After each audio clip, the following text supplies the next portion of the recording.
Assalamualaikum warahmatullahi wabarakatuh. Perkenalkan, nama saya Herdiansyah. Saya dari kelompok 4 akan menjelaskan tentang prinsip-prinsip yang digunakan dalam praktik rekayasa perangkat lunak. Dan rekan-rekan saya yaitu Yuliani Pratiwi dan Femi Kartika Ayu. Nah, di sini saya akan menjelaskan sedikit yaitu cakupan materi. Yang pertama, pandangan umum tentang praktik RPL atau rekayasa perangkat lunak. Pandangan umum itu seperti pengertian, cuman secara singkat. Yang kedua, yaitu esensi praktik. Yang ketiga, prinsip praktik. Keempat, praktik komunikasi. Kelima, praktik perencanaan. Keenam, praktik permodelan analisis. Ketujuh, praktik permodelan desain. Kedelapan, praktik konstruksi. Dan kesembilan, praktik diplomat. Nah, lanjut. Apa sih pengertian praktik itu? Biasanya di sini kita akan menjelaskan sedikit, yaitu praktik adalah sejumlah konsep, prinsip, metode, dan tools yang harus dimiliki ketika software direncanakan dan dikembangkan. Dia menunjukkan detail konsideran teknis dan praktis yang berada di dalam proses perangkat lunak. Sesuatu yang dibutuhkan untuk membangun perangkat lunak komputer berkualitas tinggi. Nah, lanjut. Esensi praktik. Menurut Gergopolya, di dalam buku yang ditulis di tahun 1945, menggambarkan esensi dari praktik RPL. Yang pertama, memahami permasalahan atau biasa disebut dengan komunikasi dan analisis. Merencanakan solusi atau biasa disebut dengan permodelan dan desain. Yang ketiga, melaksanakan rencana atau pembuatan kode. Yang keempat, memeriksa akurasi hasil atau menguji QA. Pada prinsip praktik yang baik adalah pemecahan masalah yang umum. Nah, di sini ada prinsip inti RPL. Yang pertama, menyediakan nilai konsumen dalam pengguna. Yang kedua, case keep it simple. Yang ketiga, mengelola produk dan visi project. Yang keempat, apa yang Anda hasilkan, yang lain akan memanfaatkan. Yang kelima, terbukalah pada masa depan. Keenam, rencana ke depan untuk menggunakan kembali. Yang ketujuh, berpikir.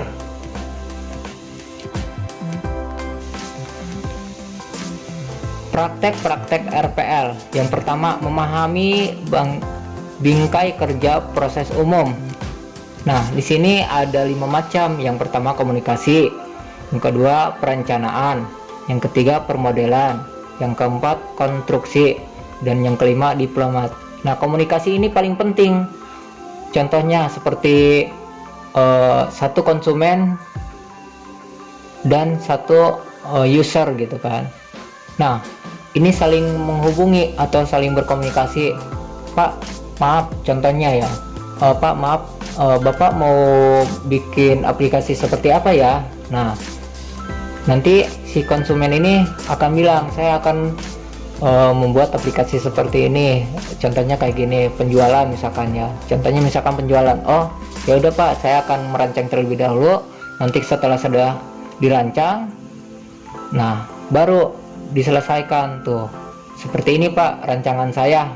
Nah, kalau misalkan kedua belah pihak menyetujui, maka akan terjadi yang namanya sebuah aplikasi tersebut. Jadi komunikasi yang baik akan menjamin aplikasi itu berjalan gitu kan. Kedua, perencanaan. Jadi setelah komunikasi terlebih dahulu kan itu pasti ada perencanaan. Oh, jangka ini, jangka panjang, jangka pendek gitu kan. Nah, perencanaan. Jadi dihitung-hitung nih bahan bakunya berapa atau berapa gitu kan. Nah, permodelan ini tergantung zaman. Kalau misalkan zaman dulu kan otomatis yang masih ya bentuk gambarnya kayak gimana, kurang menarik. Nah, kalau permodelan itu kan kayak zaman sekarang udah modelnya macam-macam gitu, banyak yang grafisnya bagus-bagus gitu kan. Konstruksinya, nah konstruksi ini mengacu kepada pembuatannya, modelnya. Ini konstruksi sama permodelan itu hampir ini saling berkaitan gitu, semuanya juga saling berkaitan. Cuman kalau konstruksi, contohnya misalkan konstruksi nih ada lahan sekian, biayanya sekian kan. Nah, baru dibuat diplomat itu aset gitu kan, seperti aset ya. Yang kedua yaitu di sini kita akan mengidentifikasi.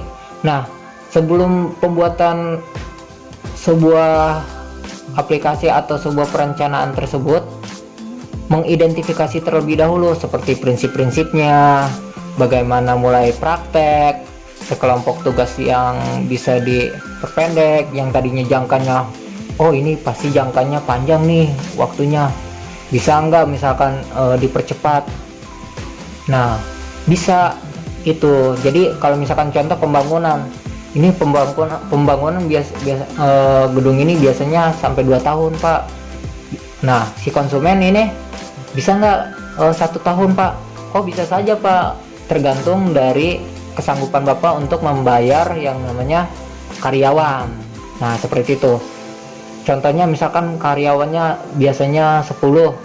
Nah, karena dia pingin cuman 1 tahun cepet jadi, nah makanya ditambahlah karyawan seperti itu. Jadi dia nambah karyawan, alhasil jadi waktunya diperpendek gitu. Nah, yang ketujuh yaitu praktik komunikasi 1. Nah, di sini ada prinsipnya. Yang pertama, mendengarkan. Jadi sebelum kita membuat itu, kita harus mendengarkan yang namanya konsumen terlebih dahulu. Jangan semata-mata kita sebagai user, saya pinginnya kayak gini, tapi si konsumen menurut saya kurang gini yuk. Nah, terus yang si user ini nggak mendengarkan yang namanya si konsumen, alhasil kan ada kekurangan seperti itu. Jadi dia merasa, loh kok kayak gini pembangunannya, contohnya seperti itu. Makanya kita harus mendengarkan terlebih dahulu, berkomunikasi, mendengarkan konsumen yang baik gitu kan. Yang kedua, persiapkan sebelum komunikasi. Nah, persiapkan sebelum komunikasi itu dengan cara yaitu contoh berbicara seperti yang sopan ya, seperti itu, yang sopan, terus tata krama, terus attitude, terus segi pakaian juga harus ya, karena pakaian juga menilai segi kemapanan seseorang gitu kan. Yang ketiga yaitu fasilitas komunikasi. Nah, fasilitasnya itu apa aja sih? Contohnya by handphone, by WA kan, by email, macam-macam, by Twitter gitu kan. Bisa berkomunikasi dengan fasilitas apa aja gitu kan. Nah, yang keempat, tatap muka adalah yang terbaik. Nah, tatap muka itu adalah yang paling penting. Jadi kita harus tatap muka, harus tahu karakter seseorang terlebih dahulu agar kita bisa satu pemikiran seperti itu. Kalau misalkan kita cuman di komunikasi lewat telepon atau lewat WA, Pak, saya pinginnya kayak gini loh bangunannya.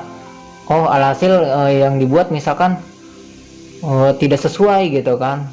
Makanya harus ada yang namanya tatap muka terlebih dahulu dan persetujuan. Nah, lanjut ke 5. Buat keputusan dan catatan tertulis. Nah, buat keputusan itu secara dua belah pihak. Yang pertama pihak konstruksi, yang kedua atau pihak user ya, yang kedua yaitu pihak konsumen. Nah, dua-duanya itu menggunakan surat catatan tertulis. Contohnya di atas materai kita tanda tangan sekian, harganya sekian. Misalkan kita membuat bangunan dengan harga 100 juta.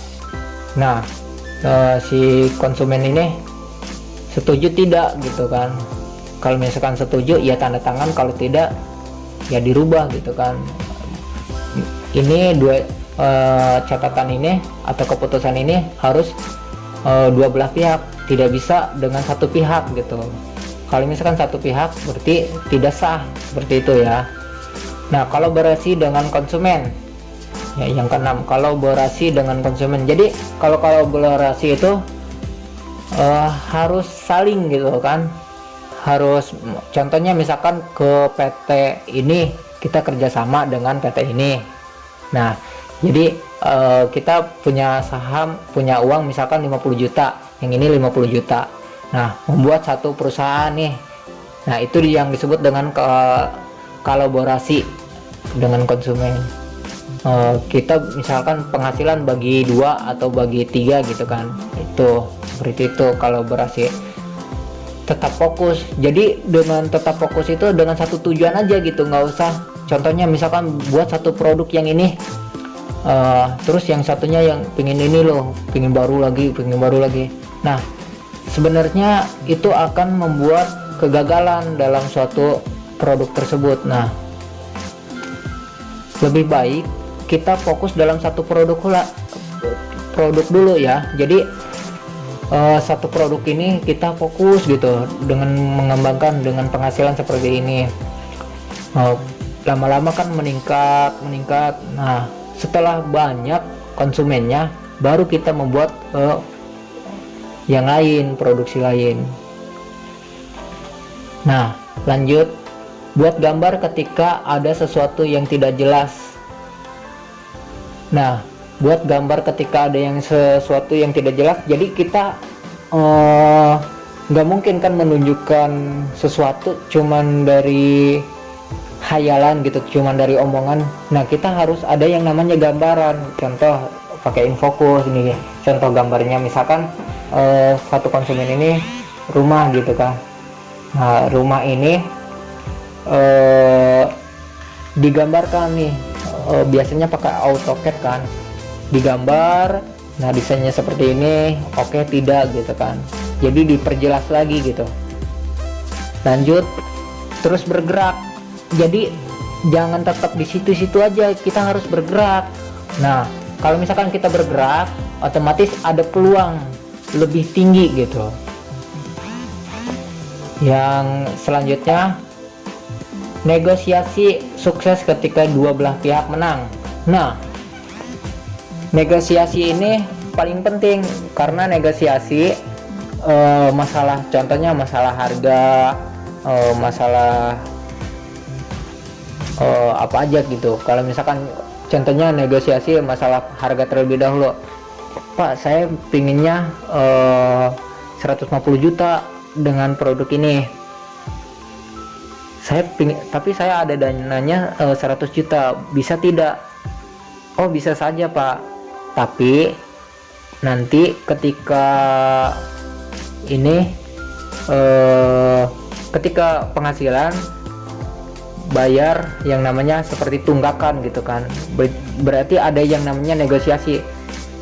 Contohnya misalkan saya DP-nya 100 juta dulu ya Pak, soalnya yang 50 juta kita belum berjalan gitu kan. Oh ya sudah Pak, dengan atas perjanjian, yaitu secara tertulis dengan punya hutang 50 juta misalkan. Nah, dengan kedua belah pihak ini bisa bernegosiasi dengan baik, komunikasi dengan baik, dan keputusan yang tepat, dan kolaborasi konsumen yang hebat gitu kan. Terus ketika mendengarkan, terus prinsipnya persiapannya matang, itu akan bisa membuat kesuksesan dan pihak akan menang gitu kan. Kedua belah pihak bakalan menang. Yang satu untung dari pembuatan programnya atau dari gambarnya seperti apa gitu kan. Yang kedua menang dari konsumennya gitu kan. Nah, seperti itu. Mungkin yang selanjutnya akan dijelaskan oleh rekan saya, yaitu Yuliani Pratiwi. Sekian, terima kasih. Bismillahirrahmanirrahim. Di sini saya akan membacakan tentang praktek komunikasi. Inisiasi di sini mengenai pihak terkait harus dekat satu dengan yang lain. Pastikan komunikasi interaktif, ciptakan ekosistem tim yang solid, gunakan struktur tim yang tepat. Jadi kita nggak bisa yang kayak punya tim gitu, itu timnya yang masing-masing doang gitu, nggak bisa. Jadi kita harus satu sama lain harus saling dekat gitu, aktif, saling berkomunikasi juga. Nah, untuk sekelompok tugas yang dapat diperpendek, kenali siapa yang perlu diajak bicara, tentukan mekanisme terbaik untuk komunikasi, buat tujuan keseluruhan dan tentukan ruang lingkup. Buat lebih detail, stakeholder harus mendefinisikan skenario penggunaan. Ambil fungsi-fungsi utamanya, review hasil dengan semua stakeholder. Jadi supaya tugas kelompok ini diperpendek gitu ya, maksudnya mungkin dengan penjelasannya gitu diperpendek, nggak perlu panjang lebar gitu ya, pendek asalkan paham semua gitu. Nah, untuk tim itu kita harus kenali dulu nih kayak gimana, enaknya gimana bicaranya gitu kan, diajak bicara dulu, terus kita rundingin dengan komunikasi itu, kita buat tujuannya apa yang akan kita definisikan gitu, yang bisa kita jelaskan lebih detail tapi secara pendek. Terus di sini ada praktek perencanaan. Nah, prinsip-prinsipnya itu sendiri: pahami ruang lingkup proyek, libatkan konsumen, kenali bahwa perencanaan adalah iteratif, lakukan estimasi berdasar apa yang Anda ketahui, sadari risiko, realistis, sesuaikan hal-hal kecil yang berserakan ketika Anda merencanakan.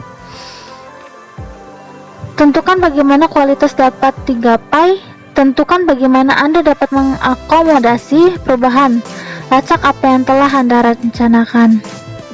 Kita lacak tuh, maksudnya kita cari nih apa aja sih yang kita rencanakan dan apa aja resikonya gitu. Kita juga harus memperhatikan hal-hal kecil gitu yang kita rencanain. Kita harus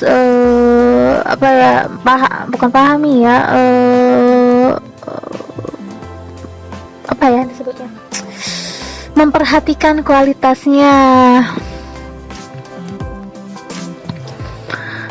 Terus praktek perencanaan.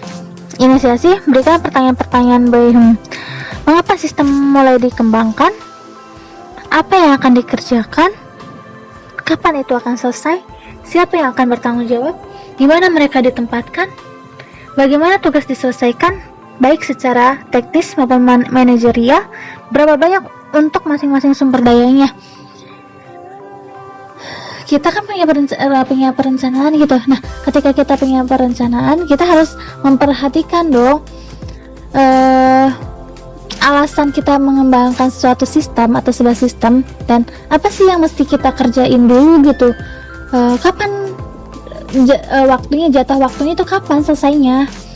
Terus siapa aja sih yang bertanggung jawab di dalamnya kan? Ya, seperti itulah. Terus di sini masih dalam praktek perencanaan, sekelompok tugas yang bisa diperpendek, periksa kembali ruang lingkup proyek, periksa resiko, evaluasi fungsi atau fitur, pahami fungsi atau fitur infrastruktur, buat rencana bertahap, semisal jumlah tahapan PL, jadwal keseluruhan, tanggal penyajian untuk setiap tahapan. Terus ada lagi buat rencana awal yang baik untuk tahapan pertama, periksa kemajuan. Di sini ada praktek pemodelan. Kita membuat model untuk mendapatkan pemahaman yang lebih baik terhadap entitas aktual yang akan dibangun. Model analisis menampilkan kebutuhan konsumen dengan melukiskan PL dalam 3 domain yang berbeda: domain informasi, domain fungsi, dan domain perilaku. Model desain menampilkan karakteristik PL yang membantu praktisi untuk mengkonstruksinya secara efektif. Arsitektur antarmuka, detail, level komponen. Nah, praktek pemodelan analisis di sini ada menampilkan domain informasi, menampilkan fungsi PL, menampilkan perilaku PL. Partisi dari 3 representasi ini bergerak dari esensi menuju implementasi. Di sini juga ada elemen-elemen model analisisnya. Ada data model, flow model, cost model, dan behavior model. Assalamualaikum warahmatullahi wabarakatuh. Nama saya Femi Kartikayu. Di sini saya akan memaparkan praktek pemodelan desain. Di sini ada prinsip-prinsip praktek pemodelan desain. Yang pertama yaitu desain harus dapat dilacak dari model analisis. Yang kedua, senantiasa memahami arsitektur. Yang ketiga, fokus pada desain data. Yang keempat, antarmuka pengguna maupun internal harus didesain. Yang kelima, komponen harus menunjukkan independence fungsional. Yang keenam, komponen-komponen harus loosely coupled. Yang ketujuh, representasi desain harus mudah dipahami. Yang kedelapan, model desain harus dikembangkan secara iteratif. Di sini ada elemen-elemen model desain. Yang pertama yaitu data design, yang kedua architectural design, yang ketiga komponen desain, yang keempat interface design. Nah, di sini juga ada prinsip persiapannya, yaitu sebelum Anda menulis satu baris kode, pastikan bahwa Anda yang pertama memahami permasalahan yang Anda coba selesaikan, lihat komunikasi dan pemodelannya. Yang kedua, memahami prinsip dan konsep desain dasar. Yang ketiga, mengambil bahasa pemrograman yang memenuhi kebutuhan perangkat lunak untuk dibangun dan lingkungan di mana dia beroperasi.